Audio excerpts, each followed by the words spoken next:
Mel often sought solace in the woods, where the quiet offered her an escape from the chaos of the world.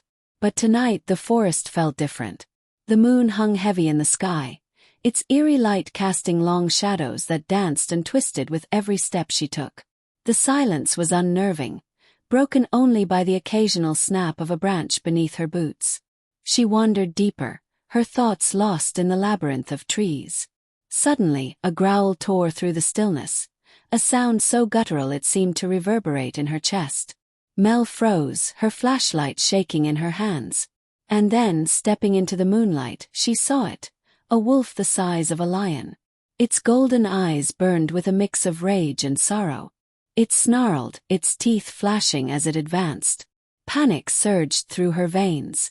She stumbled back, her heart racing, but something about the wolf's gaze gave her pause. It wasn't just rage. There was a plea buried deep within those glowing eyes. The wolf's growl softened, its posture shifting from aggression to anguish. Mel noticed its attention flickering behind her, and she turned to see another wolf. Smaller, weaker, its fur soaked in blood. The realization hit her like a wave. This wasn't a predator hunting for prey. The larger wolf was protecting the injured one, shielding it from whatever horrors the forest held. She lowered her flashlight, her fear slowly giving way to pity. Tentatively, she whispered, "You're not a threat, are you?" The massive wolf locked eyes with her, and for a moment, the world seemed to stand still. Then it took a step back, exposing the injured wolf. Mel knelt cautiously, her hands trembling as she reached out to examine the wounded animal. Its breathing was shallow, its body limp.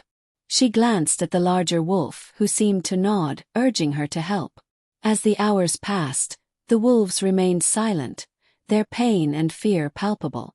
But as the first rays of dawn crept over the horizon, a transformation began.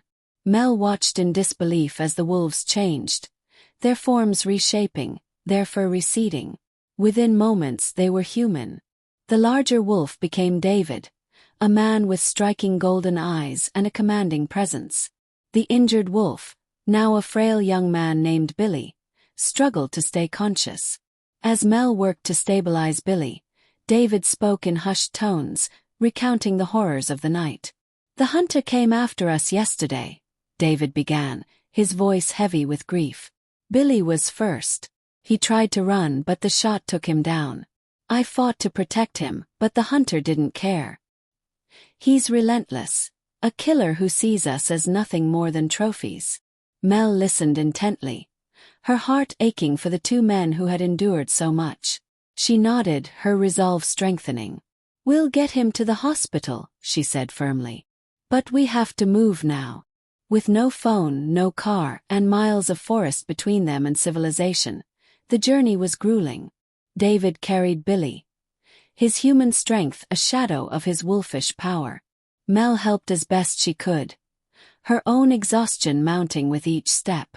Hours passed, and as dusk approached, they reached the edge of the city.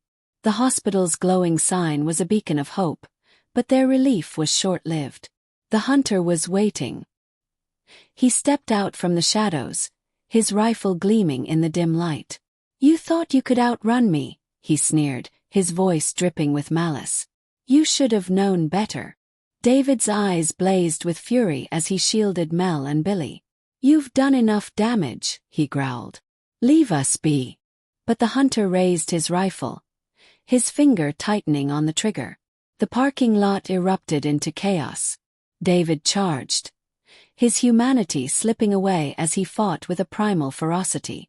The hunter fired, the bullet striking Mel in the chest.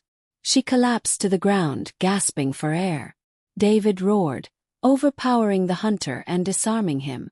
David then shot the hunter with his own gun. Then as he turned back to Billy and Mel, the weight of the moment crushed him. Billy was gone, his life extinguished by the wounds he couldn't overcome. And Mel's breaths were shallow, her eyes fluttering shut. Desperation consumed David as he cradled them both, his bloodied hands trembling. The hunter lay lifeless nearby. His reign of terror finally ended. When the authorities arrived, they found a grim scene. 3 bodies and a bloodied man standing over them. They didn't ask questions. David was arrested, his pleas ignored, his pain dismissed. As the sun rose once more, the world moved on, indifferent to the tragedies of the night. David, once a protector, was now a prisoner. And the forest, silent and watchful, bore witness to a tale of courage, sacrifice, and the unyielding cruelty of fate.